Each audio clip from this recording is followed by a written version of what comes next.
Père, nous te bénissons, nous te rendons toute la gloire. Nous sommes reconnaissants, Père, de ce que tu nous invites encore dans ta maison, Père.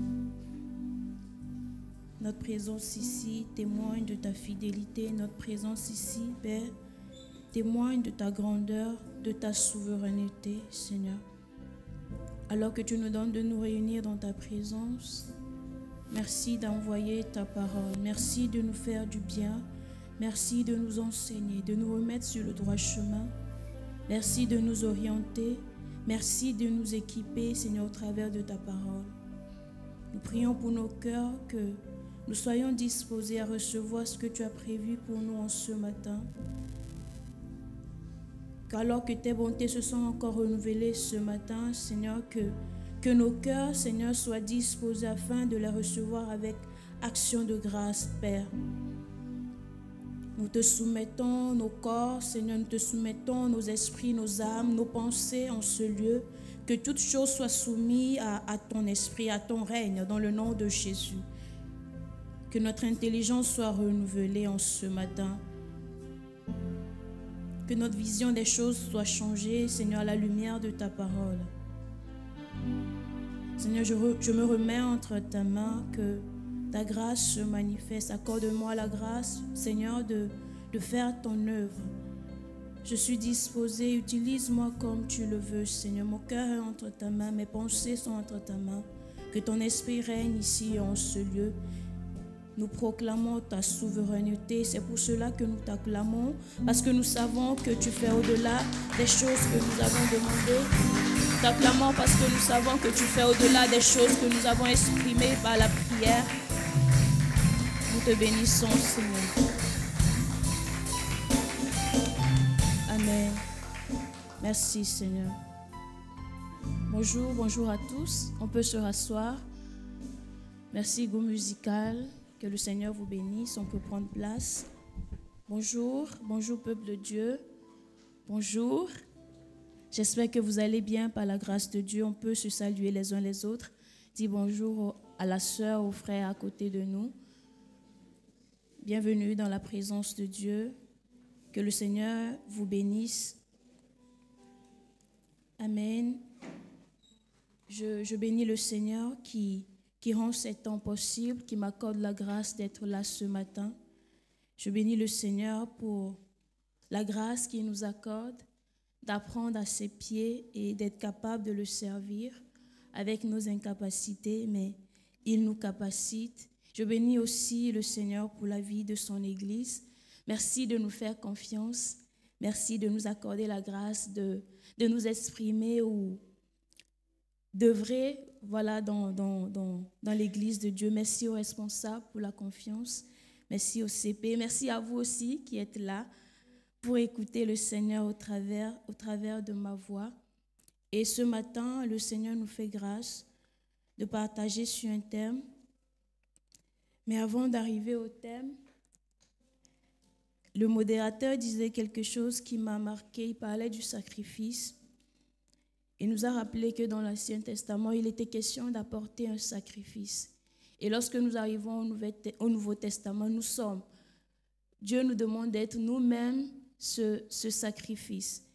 Et je pense qu'on l'a déjà vu ou on a peut-être déjà lu quelque part, un sacrifice ne parle pas.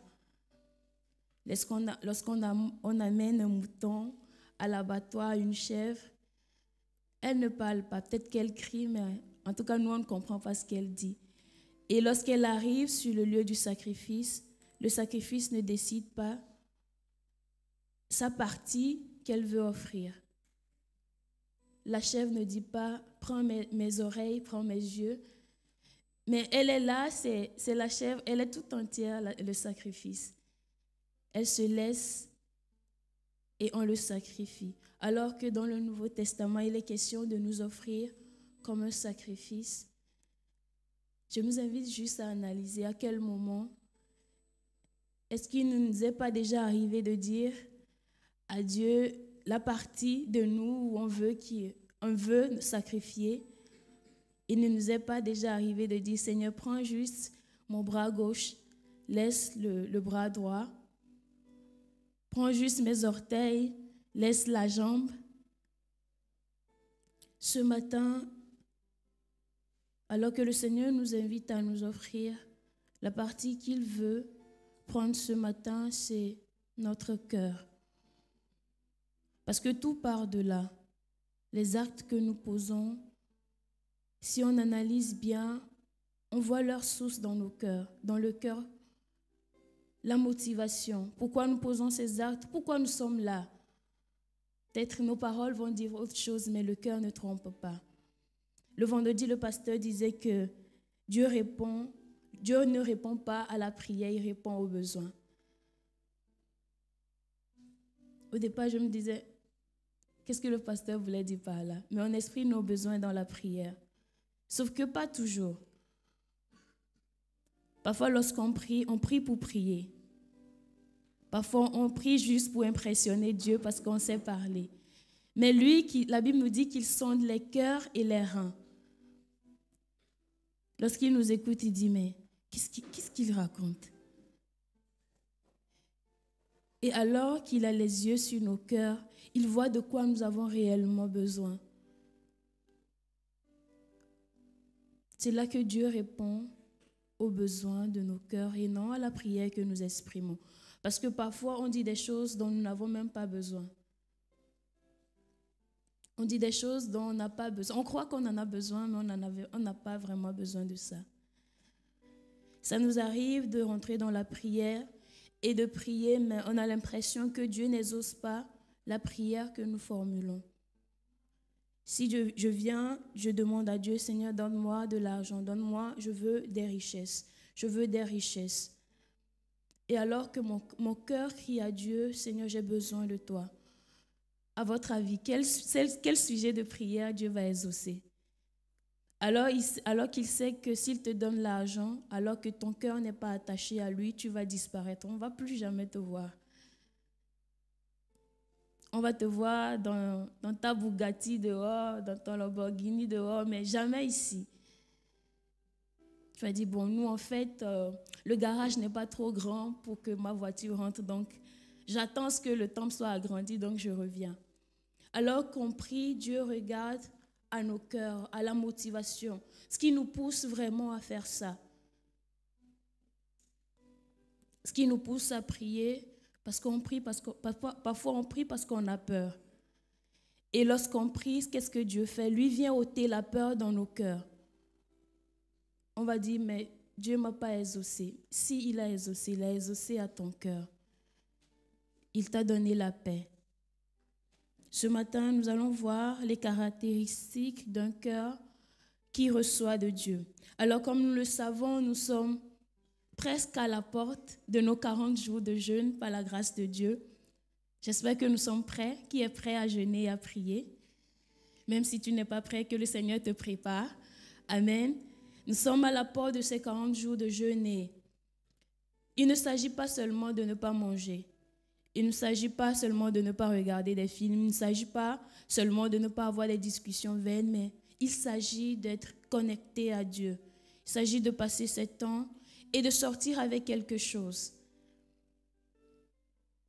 Et cette prédication, par la grâce de Dieu, a pour objectif de nous préparer à ces temps-là, de nous aider à être dans les bonnes conditions, dans les bonnes dispositions pour recevoir de Dieu.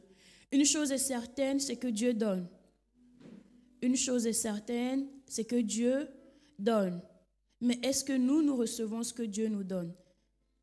Ou bien est-ce que nous sommes prêts à recevoir ce que Dieu nous donne?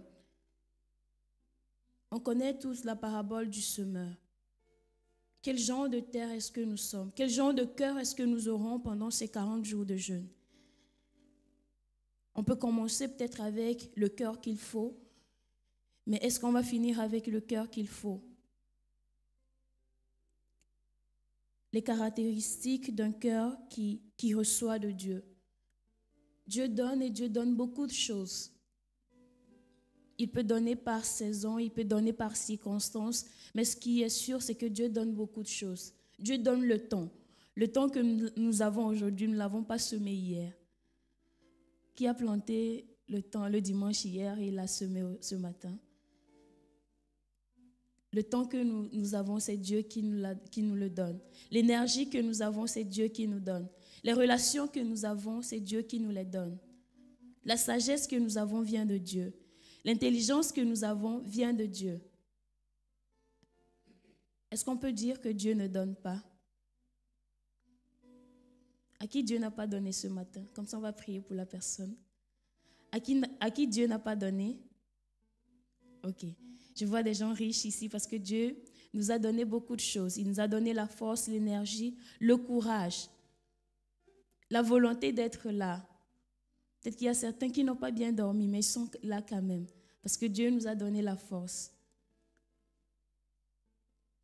Mais avec quel cœur nous recevons ce que Dieu nous donne?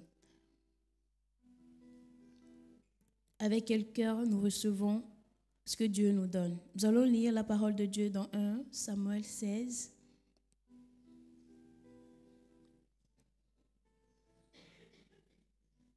On peut commencer par le premier verset, mais le verset qui nous intéresse le plus, c'est le verset 7.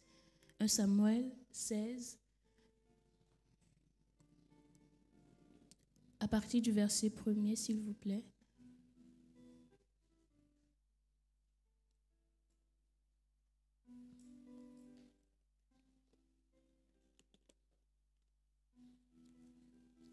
Samuel 16, verset 1. L'Éternel dit à Samuel, « Quand cesseras-tu de pleurer sur Saoul? Je l'ai rejeté afin qu'il ne règne plus sur Israël. Remplis ta corne d'huile et va. Je t'enverrai chez Isaïe, Beltélémite, car j'ai vu parmi ses fils celui que je désire pour roi. » Samuel dit, « Comment irai-je? Saül l'apprendra et il me tuera. » Et l'Éternel dit, « Tu amèneras avec toi une génisse et tu diras, je viens pour offrir un sacrifice à l'Éternel. » Tu inviteras Isaïe au sacrifice, je te ferai connaître ce que tu dois faire et tu oindras pour moi celui que je te dirai. Samuel fit ce que l'Éternel avait dit et il alla à Bethléem. Les anciens de la ville accoururent effrayés au-devant de lui et dirent, « Ton arrivée annonce-t-elle quelque chose d'heureux? » Il répondit, « Oui, je viens pour offrir un sacrifice à l'Éternel. Sanctifiez-vous et venez avec moi au sacrifice. » Il fit aussi sanctifier Isaïe et ses fils, et il les invita au sacrifice. Lorsqu'ils entrèrent, il se dit en voyant Eliab, « Certainement l'œil de l'Éternel est ici devant lui. » Le verset 7, « Et l'Éternel dit à Samuel, « Ne prends point garde à son apparence et à la hauteur de sa taille, car je l'ai rejeté. L'Éternel ne considère pas ce que l'homme considère. L'homme regarde à ce qui frappe les yeux, mais l'Éternel regarde au cœur. » Amen. L'homme regarde à ce qui frappe les yeux, mais l'Éternel regarde au cœur. Comme je le disais ce matin, nous allons voir les caractéristiques d'un cœur qui reçoit de Dieu. La Bible nous dit que Dieu ne se concentre pas sur l'apparence, sur la taille du sacrifice ou sur la longueur des paroles ou des phrases qu'on peut formuler ou la difficulté même qu'on a peut-être à formuler ces paroles-là, mais il voit le cœur qui offre, il voit le cœur qui veut recevoir, il voit le cœur qui est prêt à être enseigné. L'Éternel regarde à l'état de nos cœurs lorsque nous posons les actes, lorsque nous rentrons dans sa présence, lorsque nous aspirons à lui, il voit pourquoi est-ce que nous le faisons. Et la façon dont il le voit, c'est pas au travers de nos cœurs. Parce qu'on peut penser beaucoup de choses dans nos cœurs, mais ce que nous disons diffère. On peut penser beaucoup de choses dans nos cœurs, mais ce que nous exprimons au travers de nos actes diffère. Si le Seigneur se limitait seulement à regarder à ce que nous faisons, à regarder seulement à ce que nous disons, il ne serait pas Dieu. Il serait juste un homme. Parce que nous, on ne regarde pas le cœur. Je ne sais pas ce que vous pensez dans vos cœurs actuellement. Mais Dieu, lui, le sait. Dieu, lui, le sait. Et l'une des premières caractéristiques que nous allons voir ce matin, c'est le cœur assoiffé. Le cœur assoiffé. Un cœur qui reçoit de Dieu, c'est un cœur qui est assoiffé. On va le lire dans Matthieu 5, verset 6. Si on peut avoir la version parole vivante, s'il vous plaît. Matthieu 5, verset 6.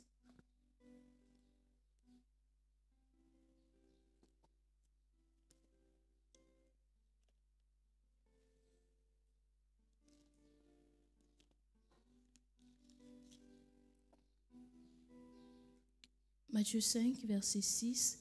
Heureux ceux qui aspirent de toute leur force à vivre comme Dieu le demande, car ils seront pleinement satisfaits. Heureux ceux qui aspirent de toute leur force, ceux qui mettent tout ce qu'ils peuvent en œuvre pour vivre comme Dieu le veut. C'est ceux-là qui sont pleinement satisfaits. Un cœur qui reçoit de Dieu, c'est un cœur qui est assoiffé. Lorsque nous aspirons aux choses que Dieu désire pour nous, lorsque nous aspirons aux choses que Dieu a prévues pour nous, Dieu nous exauce parce que nous sommes dans son plan, nous sommes dans sa volonté et il nous fait voir sa gloire. La soif attire la main de Dieu. La soif de Dieu attire sa main. Lorsque nous avons soif de Dieu, nous voyons sa main parce que lorsqu'il se présente, les choses changent. La soif dont on parle, ce n'est pas la soif des bénédictions, mais la soif de Dieu lui-même. Pas la soif de ce que Dieu peut faire, mais la soif de qui il est. Soif de le connaître, soif de marcher selon ses voies. La soif de lui attire sa main. Et lorsque nous avons soif de Dieu, nous restons dans sa présence. Et il étanche la soif. Il étanche notre soif. Il étanche notre soif. Et lorsque nous venons avec un cœur assoiffé, c'est comme si on vient avec un récipient puisé dans une rivière, pour ceux qui ont déjà vu une rivière. La rivière est là, ou même la mer. Lorsque je viens à la mer avec un petit verre, je n'aurai que ce que le verre peut contenir. Je ne peux pas puiser dans ma main, je ne peux pas le mettre dans ma poche. Je ne peux puiser que ce que le verre peut contenir. Plus la soif est grande, plus je reçois de Dieu. Si j'ai soif et je veux boire de l'eau, je sais à quel point j'ai soif. Si par exemple je pars visiter une soeur, un frère et la personne veut me donner de l'eau, la personne prend un petit verre, il me donne, c'est à moi de dire ajoute ou bien c'est bon parce que je sais à quel point j'ai soif. Je sais à quel point j'ai soif. Je ne peux pas boire plus que ce dont j'ai besoin. C'est la même chose avec Dieu. Lorsque je viens dans la présence de Dieu, la soif, c'est comme ce verre-là. C'est pour cela qu'on a l'impression que certaines reçoivent de Dieu, certaines personnes reçoivent de Dieu et d'autres non. On est tous là, mais on est venus différemment. Il y en a qui ont prié à la maison, Seigneur, je veux voir ta gloire aujourd'hui. Et je suis sûre qu'ils vont l'expérimenter. Il y en a, on est juste venus parce que c'est dimanche. Et ça restera un dimanche pour nous peut-être. Si je viens à la source, je viens avec un petit récipient, je recevrai ce que le petit récipient peut contenir. Alors que nous rentrons dans ces temps de jeûne, venons avec un cœur assoiffé, aspirons à quelque chose de plus avec le Seigneur. Que ce ne soit pas juste un temps où je veux voir à quel point je peux rester affamé. Si c'est ça, on peut juste prendre la nourriture qu'on a à la maison, on peut ramener à l'église, on donne à quelqu'un et on expérimente à quel point on peut rester affamé. Ce n'est pas là la question. Mais c'est avec quel cœur je vais rentrer dans ces 40 jours de jeûne et avec quel cœur je vais en ressortir. Parce qu'une chose est sûre, lorsqu'on a soif et on boit de l'eau, la soif est étanchée. Je pense que tout le monde ici boit de l'eau. Lorsqu'on a soif, on a la gorge qui est vraiment sèche et on boit de l'eau. On sent en fait que notre soif a été étanchée. Et Dieu ne reste pas insensible devant un cœur qui a soif. Dieu ne reste pas insensible devant un cœur qui le désire. Dieu ne reste pas insensible devant un cœur qui aspire à le connaître. Parce que c'est ce qu'il veut. C'est ce qu'il veut. Mais est-ce que nous aspirons à le connaître? Alors, un cœur assoiffé est un cœur qui est constamment en recherche de Dieu. Parce que parfois on a soif, mais on n'a pas soif des bonnes choses. On a soif juste de quelques minutes d'expérience. On a juste soif de quelques secondes. Si seulement Dieu pouvait me parler aujourd'hui, voilà, notre soif s'arrête aujourd'hui.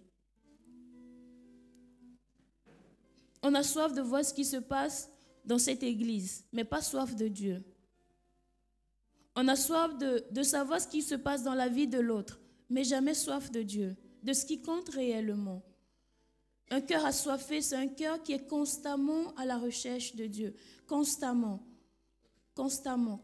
Seigneur, je veux te connaître plus. Seigneur, je veux voir ta gloire. Moïse a vécu tellement beaucoup de choses avec le Seigneur, mais il fait encore cette prière. Seigneur, je veux voir ta gloire. Mais frère, tu as séparé la mer en deux. Tu as fait beaucoup de choses extraordinaires. Quelle gloire tu veux encore voir que tu n'as pas encore vue? Il y a toujours plus avec Dieu. Il y a toujours plus avec Dieu. Il est le Dieu aux capacités illimitées. Il est le Dieu tout-puissant. Dis-toi que ce que tu dis que tu sais de Dieu, en fait, c'est rien. C'est qu'une infime partie de ce qu'il veut te montrer. Je nous invite à aspirer plus, demander plus. Peu importe ce qu'on peut faire maintenant pour Dieu, peu importe ce que Dieu peut faire au travers de nous. On peut guérir les malades, je pense qu'il y a plus. On peut prophétiser, je pense qu'il y a plus. On peut gagner des âmes, je pense qu'il y a plus. Une chose est de gagner des âmes, mais l'autre c'est d'aider ces âmes-là à être affermies, à devenir eux-mêmes des disciples. Il y a toujours plus. On peut servir à l'église, il y a plus. Il y a toujours plus avec le Seigneur. Un cœur assoiffé, c'est un cœur qui est en constante recherche. Un cœur qui cherche la profondeur avec Dieu. Un cœur qui ne se satisfait pas du superficiel.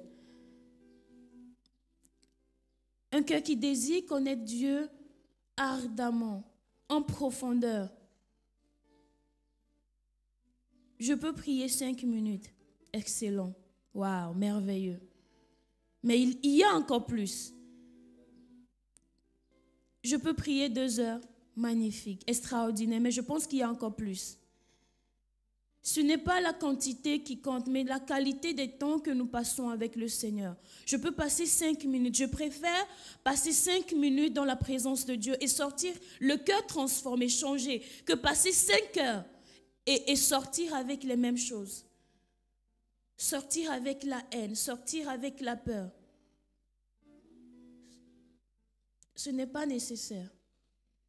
Au moins tu dors comme ça, ton corps est... Tu te sens renouvelé peut-être dans ton corps. Je préfère passer 1 minute, mais en profondeur.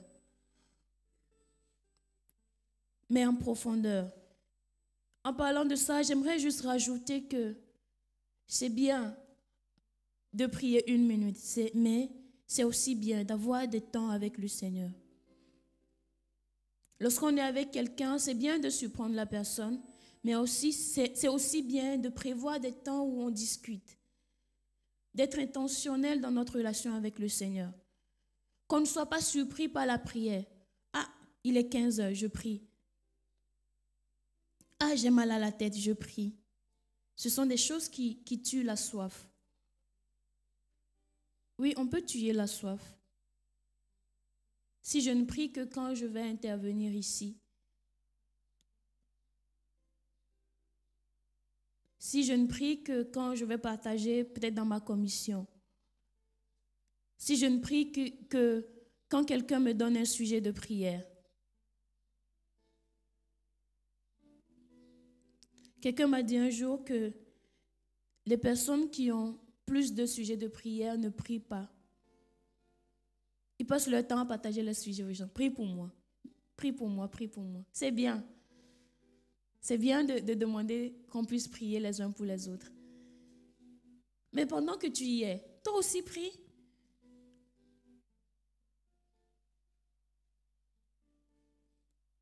On peut tuer la soif lorsqu'on ne prévoit pas des temps d'intimité avec le Seigneur.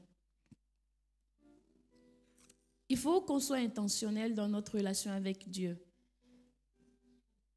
Il faut qu'on soit intentionnel. Les gens que nous côtoyons, nos relations, nos amitiés, on est intentionnel. On décide de faire des cadeaux, on décide de faire du bien, on décide de visiter. Mais avec Dieu, on ne décide jamais de faire ça. Nous, nos vies, notre intimité avec Dieu dépend des combats. Quand il y a des combats, on prie. Dieu ne nous voit que quand on a des combats. Vous-même, imaginez si vous êtes en amitié avec quelqu'un et le seul jour où la personne vous voit, c'est quand vous avez des problèmes, quand il n'y a pas à manger chez vous. Si c'est moi, quand tu viens, je ferme ma porte. Je ne t'ouvre pas. Ou bien quand j'entends ta voix, je sais que, soit c'est qu'il n'y a pas à manger, soit c'est que je dois l'accompagner quelque part. Ça fatigue. Mais nous, c'est comme si ce sont les défis qui nous aident à maintenir la relation avec Dieu.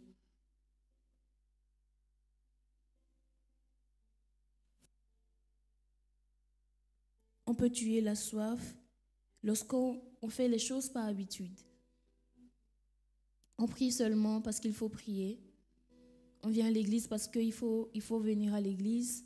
On se connecte à la prière parce qu'il faut se connecter. Sinon, on va m'écrire « Bonjour, on ne t'a pas vu à la prière aujourd'hui, j'espère que tout va bien. » Un jour, personne va t'écrire. On va voir si tu vas te connecter ou pas.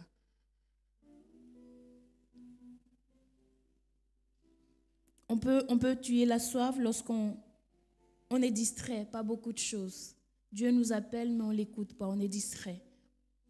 On fait beaucoup de choses sans faire l'essentiel. Ce qu'il faut vraiment, on ne le fait pas. On fait autre chose. On peut tuer la soif lorsqu'on est dans la suffisance. Lorsqu'on se dit « je maîtrise ». On te programme pour venir prêcher, tu dis « non ». Bon, ça fait 15 ans quand même que je prêche, hein. Qu'est-ce que je n'ai jamais vu? Imagine, tu viens, rien ne sort.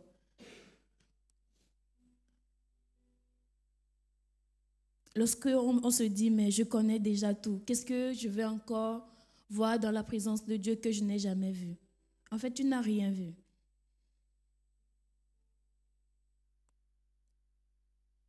On peut tuer la soif par des habitudes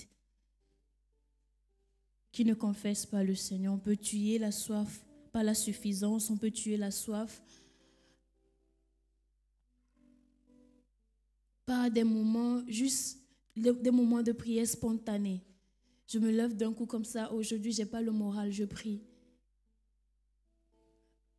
Ou on ne prie que quand on a faim. Ou quand les choses de Dieu deviennent des corvées pour nous. C'est un signe qu'on est en train de perdre la soif. Et Dieu peut faire grâce. Dieu fait grâce pour retrouver la soif. Prenons garde dans nos cœurs. Assurons-nous d'avoir toujours un cœur assoiffé lorsque nous nous approchons de Dieu. Si je vais au marigot, à la rivière avec une bassine déjà remplie d'eau, je vais mettre l'eau où? Je vais mettre l'eau où? Le cœur assoiffé, c'est ce cœur-là qui est comme un récipient vide, qui va à une source. Prenons garde dans nos cœurs parce que le cœur qui reçoit de Dieu est un cœur assoiffé. Nous allons avancer. Le deuxième cœur ou la deuxième caractéristique d'un cœur qui reçoit de Dieu, c'est un cœur humble. On peut lire cela dans 1 Pierre 5, verset 5.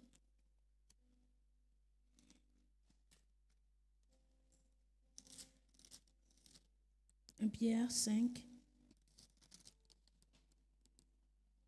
verset 5. De même, vous qui êtes jeunes, soyez soumis aux anciens, et tous dans vos rapports mutuels, revêtez-vous d'humilité, car Dieu résiste aux orgueilleux, mais il fait grâce aux humbles.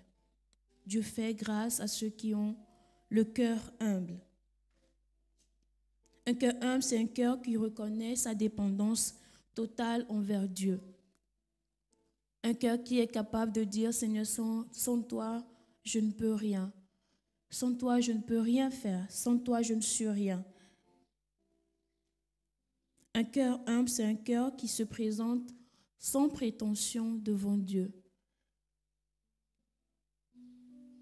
Un cœur qui se présente sans prétention devant Dieu. On peut lire Luc 18 à partir du verset 9. Luc 18 à partir du verset 9.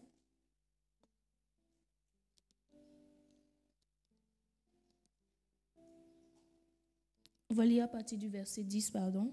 2 hommes montèrent au temple pour prier. L'un était pharisien et l'autre publicain.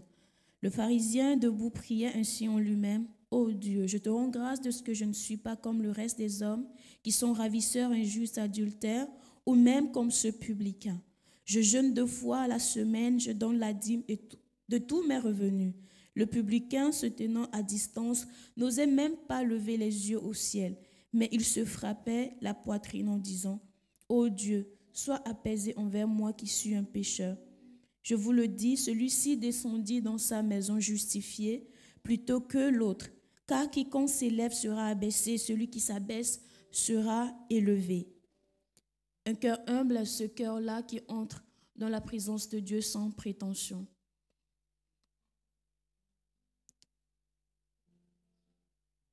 Ce n'est pas parce que je paie ma dîme que Dieu est obligé de m'exaucer.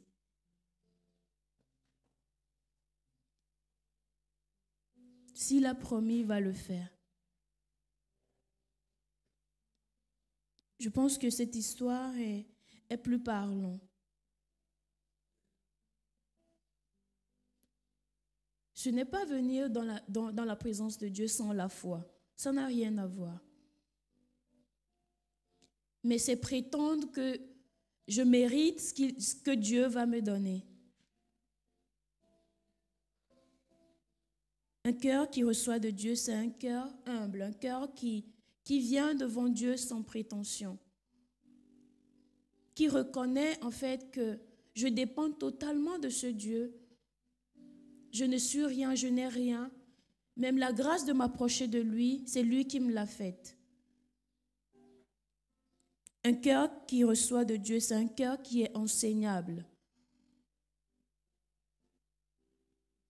On sait que Dieu enseigne. Dieu est un enseignant. Le Saint-Esprit est un enseignant. Alors, si tu refuses d'être enseigné, comment est-ce qu'on peut bénéficier de ce que Dieu a prévu pour nous, ce que Dieu veut nous donner, si on refuse d'être enseigné? Quand il va te dire non, ne demande pas ça, demande ça d'abord. Tu vas dire non, Saint-Esprit, je maîtrise. En fait, il faut ça, ça, ça, ça. Un cœur qui n'est pas enseignable ne peut pas recevoir de Dieu. Parce que Dieu est un enseignant. Tout ce qu'il fait, c'est pour nous enseigner quelque chose. Tout. Tout ce que Dieu fait, c'est pour nous enseigner quelque chose. Des personnes qui mettent à côté de nous, c'est pour nous enseigner. Le fait qu'on soit là, c'est pour nous enseigner. Le travail que nous avons, c'est pour nous enseigner. Les études que nous faisons, c'est pour nous enseigner. Alors, si nous refusons d'être enseignés par Dieu, c'est qu'on ne pourra pas bénéficier de ce qu'il veut nous donner. Un cœur qui reçoit de Dieu, c'est un cœur qui est enseignable. Et un cœur qui reçoit de Dieu aussi, c'est un cœur qui sait donner la gloire à Dieu.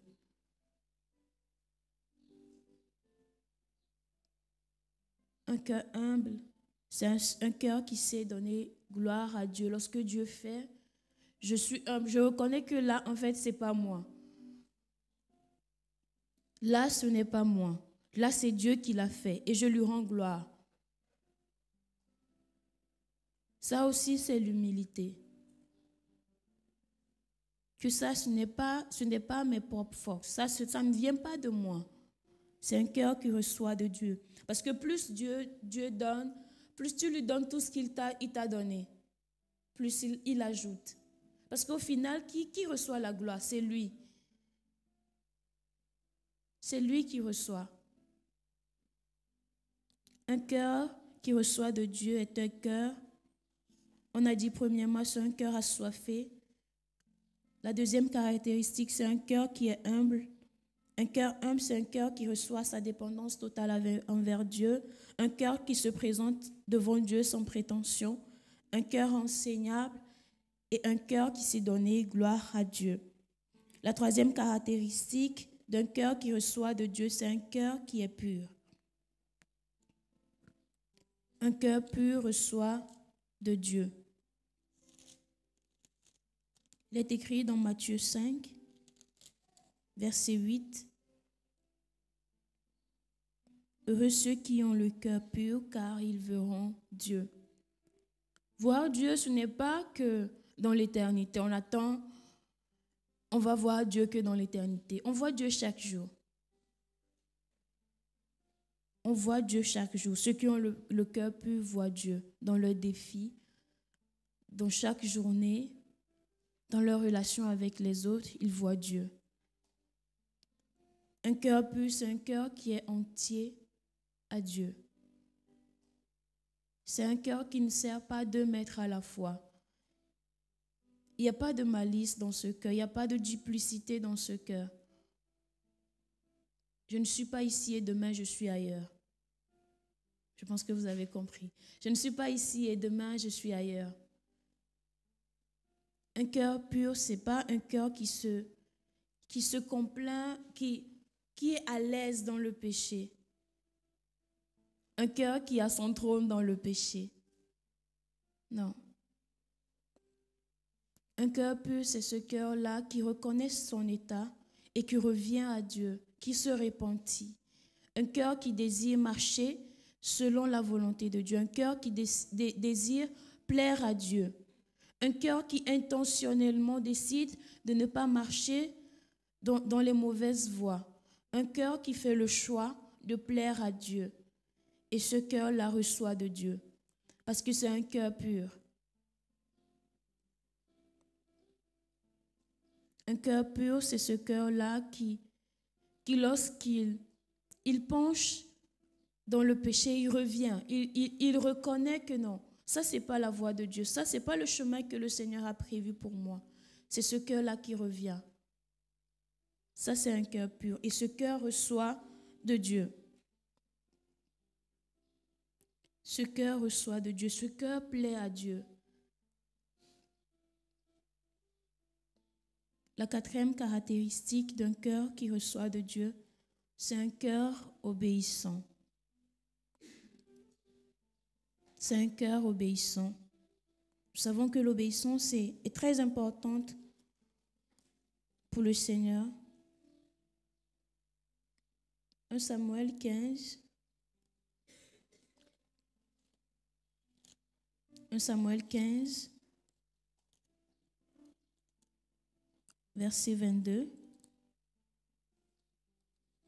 Samuel dit, « L'Éternel trouve-t-il du plaisir dans les holocaustes et les sacrifices, comme dans l'obéissance à la voix de l'Éternel? Voici l'obéissance vaut mieux que les sacrifices, et l'observation de sa parole vaut mieux que la graisse des béliers.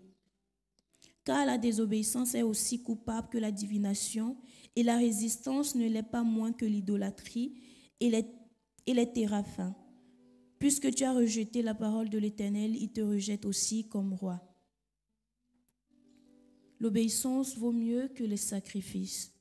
Le Seigneur prend plaisir à un cœur obéissant plus qu'à un cœur qui offre des sacrifices. Parce que tu offres les sacrifices selon quel concile, selon quelle orientation. Je ne peux pas bien servir quelqu'un si la personne ne me dit pas ce dont il a besoin, ce qu'il faut faire. Un cœur obéissant, c'est un cœur qui fait ce que Dieu veut. un cœur qui ne négocie pas la volonté de Dieu. Seigneur, vu que ça ne m'arrange pas, est-ce qu'on peut trouver un compromis? En fait, je fais ça et tu... Un cœur obéissant, c'est un cœur qui marche dans la volonté de Dieu, qui ne trie pas la volonté de Dieu. Seigneur, si c'est dans mes études, d'accord, on peut faire comme ça. Mais si c'est dans ma famille, je pense qu'un cœur obéissant, c'est un cœur qui obéit totalement. L'obéissance doit être totale, entière. Et elle ne doit pas dépendre des domaines, ou bien des circonstances, ou bien des saisons. Un cœur qui reçoit de Dieu, c'est un cœur qui est obéissant. C'est un cœur qui se soumet par amour à la volonté de Dieu. C'est un cœur qui se soumet par amour à la volonté de Dieu, à faire ce que Dieu veut, mais pas parce qu'il est contraint à le faire. Parce que si je suis contraint à le faire, c'est que dans mon cœur, soit je ne suis pas dans la joie. Dans mon cœur, je ne le fais pas de plein gré. Et Dieu n'agrée pas cela, je le fais malgré moi. Mais lorsque je me plais à faire l'amour, à faire la volonté de Dieu avec amour, c'est comme si dans mon cœur, il y a des gens qui font la volonté de Dieu, mais dans leur cœur, ils ont la rancœur contre Dieu, ils ont de la rancune contre Dieu. Mais Seigneur, c'est toi qui m'as forcé, je ne voulais pas et tout et tout. C'est pour cela que Dieu voit le cœur. Lorsque je fais la volonté de Dieu avec amour, je reçois de Dieu, je suis obéissant à ce qu'il veut, à sa volonté. Un cœur obéissant, c'est un cœur qui comprend, qui obéit sans toujours comprendre. Parfois, on ne comprend même pas ce que Dieu veut. On ne comprend rien. Tu vois, c'est flou, mais il te dit seulement obéis. On te dit, prends tes affaires, tu pars. Parti où? Va seulement. Dieu te dit, quitte ton travail. Ah, mais Seigneur, ici, on me paie bien. Ici, la sécurité sociale est... Pas.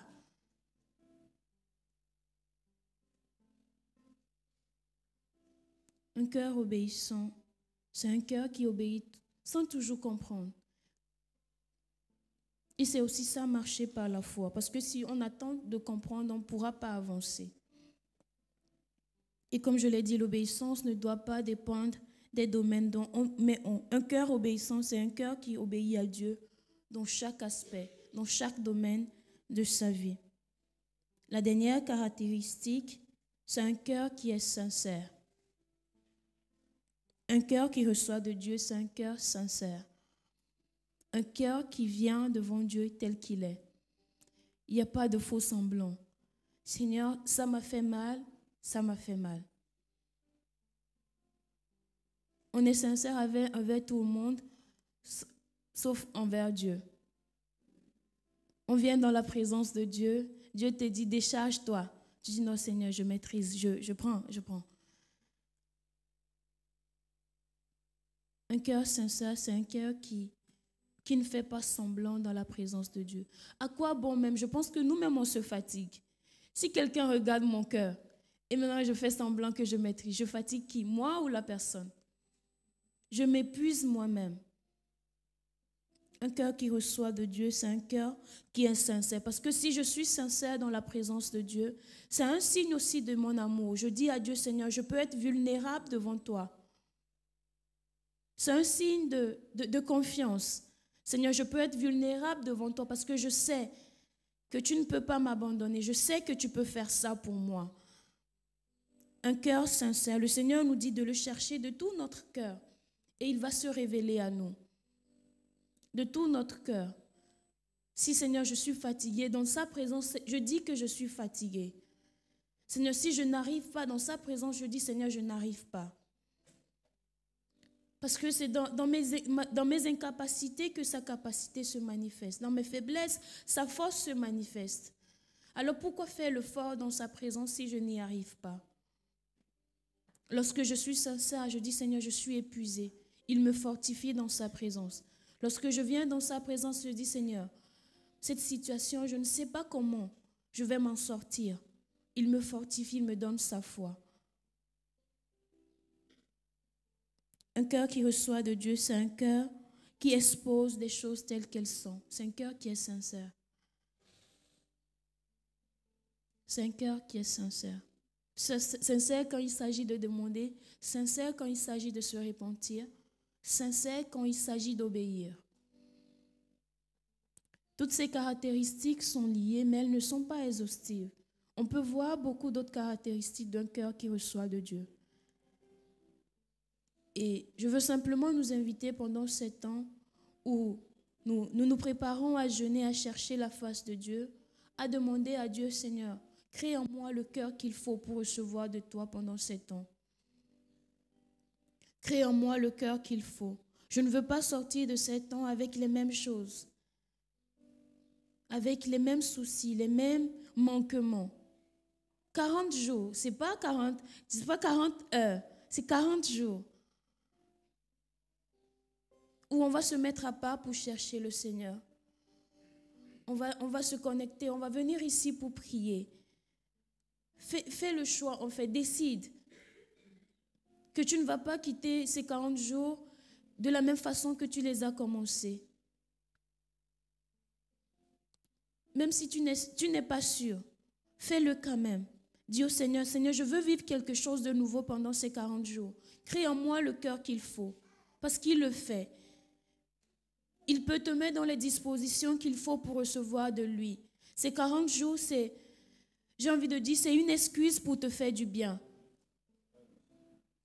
Ces 40 jours, ce sont des moments que Dieu a prévus pour te visiter. Mais est-ce que tu es à la bonne place? Est-ce que tu viendras avec le bon récipient pour recevoir?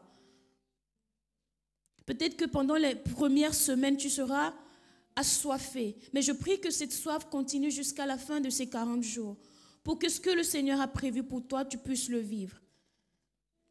Que ta soif ne dépend pas de la personne qui va conduire la prière. Que ta soif ne dépend pas des chants qui seront chantés. Que ta soif ne dépend pas du son des instruments. Que ta soif ne dépend pas de la parole qui va être annoncée. Toi, viens assoiffé, viens rencontrer la parole qui sera annoncée. Parce que la parole, c'est une semence. Et ta soif, c'est la terre. On ne se lève pas et on jette les graines de semences sur les arbres, mais on les jette sur les terres. Viens avec un cœur assoiffé et je crois que le Seigneur te fera du bien.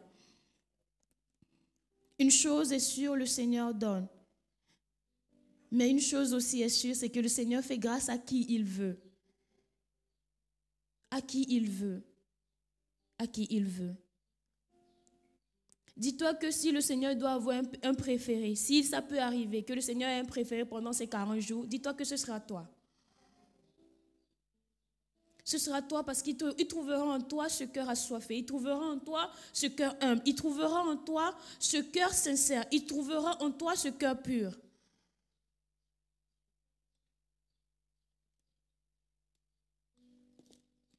Je nous invite à prier. David a fait cette prière, Seigneur, crée en moi un cœur pur, renouvelle en moi un esprit bien disposé. Est-ce que tu peux faire cette prière, que le Seigneur crée en toi le cœur qu'il faut? Que tu ne fasses pas des prières pour les faire, que tu ne fasses pas des prières copier-coller des autres, mais que ce soit le résultat d'une intimité profonde avec le Seigneur. Qu'en cette semaine, en ce début de jeûne, que tu sois fatigué du superficiel, que tu cherches la profondeur avec le Seigneur. Que tu cherches la profondeur avec le Seigneur. Seigneur, nous te bénissons ce matin. Tu es celui qui désire nous faire du bien, celui qui veut nous bénir, celui qui veut nous accorder sa grâce, Père. Nous venons prier en ce matin que tu trouves ici en cette église, que tu trouves ici, Seigneur, dans mes frères, dans mes sœurs, Seigneur, des cœurs qui sont assoiffés, des cœurs qui désirent recevoir de toi, des cœurs qui sont dans les bonnes dispositions, Seigneur, pour être visités par toi, Seigneur. Nous refusons que quelqu'un passe à côté de ce que tu as prévu. Nous refusons que quelqu'un passe à côté de ce que tu as préparé, Seigneur, pour nous pendant 7 ans. Nous te bénissons parce que tu le fais, Seigneur. Tu crées en nous des cœurs nouveaux. Tu renouvelles, Seigneur, en nous un esprit bien disposé pendant ces moments. Dans le nom de Jésus. Nous te bénissons, Seigneur. Nous te rendons toute la gloire. Au nom de Jésus-Christ, nous avons prié. Amen. Est-ce qu'on peut acclamer le Seigneur? Merci, Seigneur.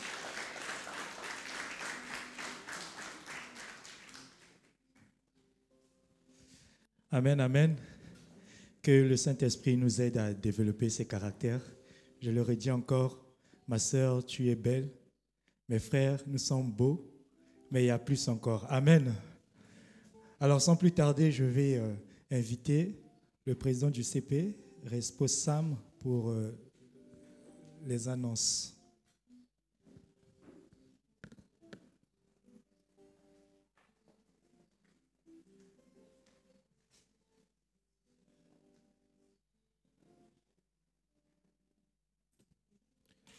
Bonjour, bonjour, peuple de Dieu. J'espère que nous allons tous bien par la grâce de Dieu. Si nous sommes bénis, est-ce que tu peux seulement m'aider à regarder la personne à côté de vous? Et puis tu lui dis, est-ce que tu es prêt pour les jeunes?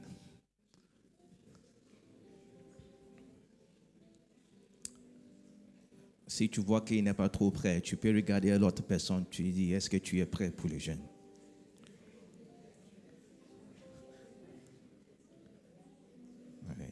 Tu lui dis, est-ce que tu veux jeûner tous les 40 jours? Amen. Nous serons tous dedans. Amen.